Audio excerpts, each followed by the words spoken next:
Erectile dysfunction, शर्म छोड़िए और खुलकर बात करें, इसके लिए इलाज उपलब्ध है। ये वीडियो उन लाखों पुरुषों के लिए है जो एक ऐसी प्रॉब्लम से जूझ रहे हैं जिसके बारे में वो किसी से बात नहीं कर पाते। इरेक्टाइल डिस्फंक्शन यानी ईडी। भारत में 5 करोड़ से ज़्यादा पुरुष इरेक्टाइल डिस्फंक्शन से अफेक्टेड हैं, लेकिन सिर्फ 10% ही डॉक्टर के पास जाते हैं। आज हम इस टॉपिक के बात करेंगे बिना शर्म के और बिना किसी जजमेंट के, क्योंकि ये कोई कमजोरी नहीं है, ये एक मेडिकल कंडीशन है और जिसका इलाज उपलब्ध है। ईडी क्या है? इरेक्टाइल डिस्फंक्शन यानी पुरुष को सेक्सुअल एक्टिविटी के लिए पर्याप्त इरेक्शन आता नहीं है या इरेक्शन मेंटेन नहीं हो पाता है। ये अगर बहुत रेयरली हो रहा है तो उसे हम ईडी नहीं कह सकते, बट अगर ये कॉमनली आप फेस कर रहे हैं तो उसे इरेक्टाइल डिस्फंक्शन कहते हैं। अगर ये कंसिस्टेंटली हो रहा है और 3 महीने से ज़्यादा परसिस्ट करता है तो उसे इरेक्टाइल डिस्फंक्शन कहते हैं। और इसका एक सबसे ज़रूरी सच, ईडी अक्सर एक सिम्टम है किसी और बड़ी बीमारी का। ईडी को इग्नोर करना डेंजरस हो सकता है और ये एक वार्निंग सिग्नल हो सकता है भविष्य में आने वाले कोई हार्ट या ब्रेन स्ट्रोक जैसे मेजर बीमारी का। ईडी के कारण फिजिकल कॉजेस, सबसे पहला कारण है डायबिटीज़। ये खून की नसों को और नर्व्स को डैमेज करता है। अगर आपका शुगर कंट्रोल नहीं है तो ये डैमेज फास्ट हो जाता है। दूसरा है हाई ब्लड प्रेशर। तीसरा है हाई कोलेस्ट्रॉल, जिसकी वजह से खून सप्लाई करने वाली आर्टरीज है वो ब्लॉक हो जाती है।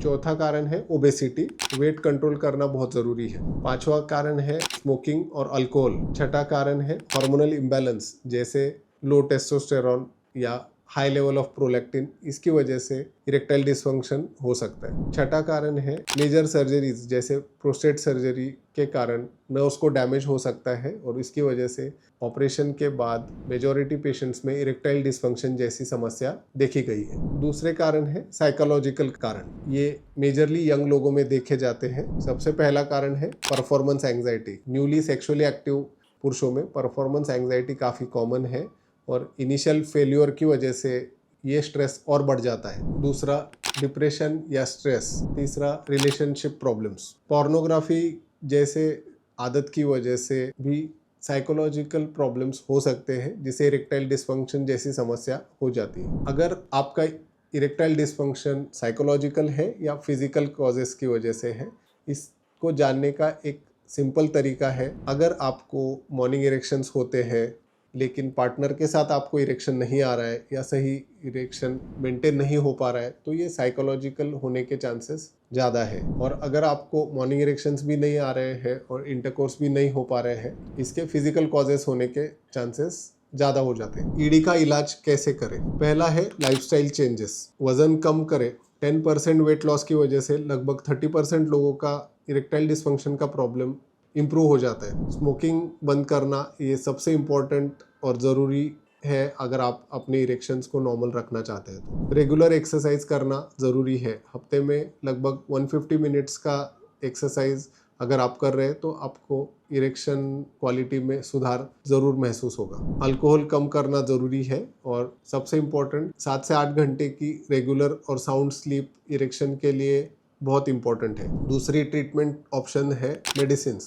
इसमें सिल्डेनाफिल या टाडालाफिल जैसी दवाइयाँ हैं। ये इफ़ेक्टिव है, लेकिन इनका सेवन डॉक्टर की सलाह के बगैर करना नुकसानकारक हो सकता है, क्योंकि इनके कुछ साइड इफ़ेक्ट्स होते हैं और ख़ासकर वो मरीज़ जिनमें हार्ट की प्रॉब्लम है, तो डॉक्टरों की सलाह के बगैर ये ट्रीटमेंट लेना सही नहीं है। मेरा ये मानना है कि इरेक्टाइल डिस्फंक्शन के ट्रीटमेंट के लिए हर वो संभव प्रयास करना चाहिए जिससे आपको रेगुलरली मेडिसिन की ज़रूरत ना पड़े। तीसरा ट्रीटमेंट ऑप्शन है साइकोलॉजिकल काउंसलिंग। अगर आपको साइकोजेनिक इरेक्टाइल डिस्फंक्शन है तो सेक्सुअल थेरेपी या काउंसलिंग से काफ़ी सुधार होता है।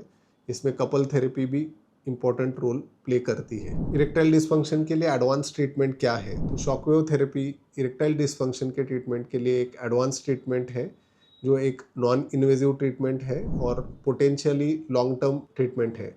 इससे लगभग 75% लोगों में इरेक्शन की क्वालिटी बढ़ जाती है और बगैर दवाई इसका इलाज हो सकता है। इरेक्टाइल डिस्फंक्शन के लिए सर्जिकल ट्रीटमेंट यानी पिनाइल इम्प्लांट ये एक लास्ट ट्रीटमेंट ऑप्शन है और ये एक्सेप्शनल सिचुएशन में जब दूसरी कोई ट्रीटमेंट काम नहीं करती, हम इसका इस्तेमाल कर सकते हैं। एक इफ़ेक्टिव ट्रीटमेंट है जिसमें 95% तक पेशेंट और पार्टनर सेटिस्फैक्शन रेट देखा गया है। दोस्तों, ईडी एक बहुत कॉमन और ट्रीटेबल प्रॉब्लम है। शर्म की वजह से चुप मत रहिए, क्योंकि ये आपकी रिलेशनशिप, मेंटल हेल्थ या ओवरऑल हेल्थ पे निगेटिव असर कर सकता है। अगर ये प्रॉब्लम है तो यूरोलाइफ मेंस क्लिनिक में आप हमें मिल सकते हैं। अगर ये वीडियो आपको ठीक लगी तो नीचे कमेंट करें और ऐसे ही इंपॉर्टेंट टॉपिक्स पे डिस्कशन के लिए सब्सक्राइब करें।